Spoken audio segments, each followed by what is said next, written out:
ونسلم علی رسولہ الکریم اما بعد فاعوذ باللہ من الشیطان الرجیم بسم اللہ الرحمن الرحیم قال اللہ تبارک و تعالی فی الکلام المجید والفرقان الحمید یا ایہا الذین آمنوا اذکروا اللہ ذکرا کثیرا وسبحوہ بکرۃ واصیلا صدق اللہ العظیم وصدق رسولہ النبی الکریم اللہم صلی علی سیدنا و نبینا و مولانا محمد وبارک وسلم وصلی علیہ۔ پیارے دوستو، آج ہم بات کریں گے ذکر کے بارے میں، ذکر الہی کی برکات و فضیلت کے بارے میں۔ ذکر سے مراد اللہ رب العزت کو یاد کرنا ہوتا ہے اور یہ اسلامی عبادات میں سے ایک عبادت ہے۔ قرآن کریم میں اللہ رب العزت نے مختلف مقامات پر لوگوں کو ذکر کرنے کا حکم ارشاد فرمایا۔ اللہ رب العزت ارشاد فرماتے ہیں یا ایھا الذین آمنوا اذکروا اللہ ذکرا کثیرا، اے ایمان والو بہت ہی زیادہ کثرت کے ساتھ اللہ رب العزت کا ذکر کیا کرو، وسبحوہ بکرۃ واصیلا، اور صبح و شام اس کی تسبیح بیان کیا کرو۔ پیارے دوستو، حضرت ابو موسیٰ اشعری رضی اللہ تعالیٰ عنہ سے مروی ہے کہ رسول اللہ صلی اللہ علیہ وآلہ وسلم نے ارشاد فرمایا، اگر ایک آدمی کے دامن میں درہم ہوں اور وہ انہیں تقسیم کر رہا ہو اور ایک شخص ذکر کر رہا ہو تو ان میں جو شخص ذکر کر رہا ہوگا وہ زیادہ افضل ہوگا۔ ایک اور جگہ ایک روایت ہے حضور اکرم صلی اللہ علیہ وآلہ وسلم کی کہ تم اللہ کا ذکر اتنی کثرت کے ساتھ کرو حتیٰ کہ منافق لوگ تمہیں ریاکار کہیں۔ اور اسی سے ملتی جلتی ایک اور روایت ہے کہ تم اللہ کا ذکر اتنی کثرت سے کرو، اللہ کا ذکر اتنی کثرت سے کرو کہ لوگ تمہیں مجنون یعنی دیوانہ کہنا شروع کر دیں۔ پیارے دوستو، حضرت ابو ہریرہ رضی اللہ تعالیٰ عنہ فرماتے ہیں کہ آسمان والے زمین والوں کے ان گھروں کو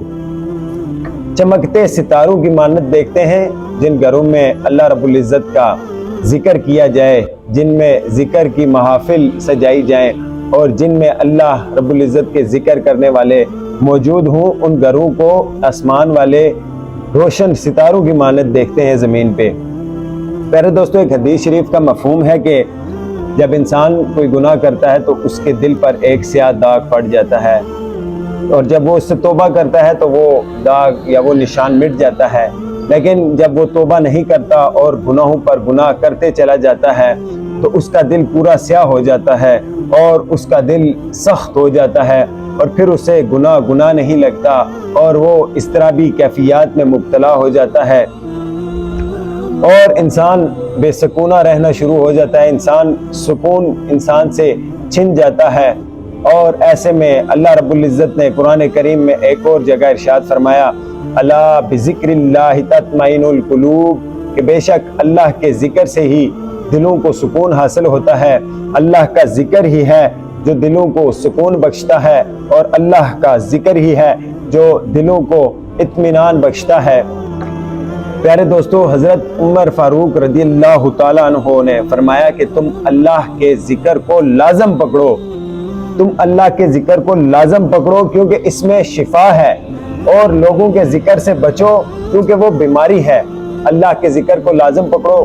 اس میں شفا ہے سے مراد کہ قرآن کریم جو ہے، قرآن کریم فرقان حمید، اس کی تلاوت کرنا بھی ذکر ہے۔ اور قرآن کریم میں اللہ رب العزت نے فرمایا کہ وَنُنَزِّلُ مِنَ الْقُرْآنِ مَا هُوَ شِفَاءٌ وَرَحْمَةٌ لِّلْمُؤْمِنِينَ، کہ قرآن کریم تو مومنوں کے لیے شفا ہے اور رحمت ہے،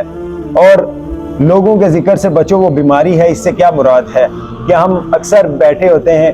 اور ہماری کوئی محفل ہوتی ہے یا ہمارا کوئی دوست جس کے ساتھ ہم بیٹھے ہوتے ہیں تو ہم اللہ کے ذکر کے بجائے لوگوں کا ذکر کرتے ہیں، اور بعض اوقات ایسا بھی ہو جاتا ہے کہ ہم جس کا ذکر کرتے ہیں وہ اچھے الفاظ میں نہیں کرتے، جو غیبت کے زمرے میں چلا جاتا ہے۔ اور غیبت کو قرآن میں مردہ بھائی کا گوشت کھانے سے بھی بری چیز کہا گیا ہے کہ غیبت کرنے سے اچھا ہے کہ آپ اپنے مردہ بھائی کا گوشت کھا لیں۔ پیارے دوستو، ہمیں چاہیے کہ اللہ رب العزت کا کثرت کے ساتھ ذکر کریں۔ حضور اکرم صلی اللہ علیہ وآلہ وسلم کا ایک ارشاد گرامی ہے کہ غافلوں میں ذکر کرنے والا ایسا ہے جیسے خشک علاقے میں ہرا درخت ہوتا ہے۔ پیارے دوستو، ایک اور جگہ قرآن کریم میں اللہ رب العزت نے ارشاد فرمایا فَاذْكُرُونِي أَذْكُرْكُمْ، تم مجھے یاد کرو میں تمہیں یاد کروں گا۔ حضرت ابو ہریرہ رضی اللہ تعالیٰ عنہ سے مروی ہے کہ نبی اکرم صلی اللہ علیہ وآلہ وسلم نے ارشاد فرمایا کہ میرا بندہ میرے متعلق جیسا گمان رکھتا ہے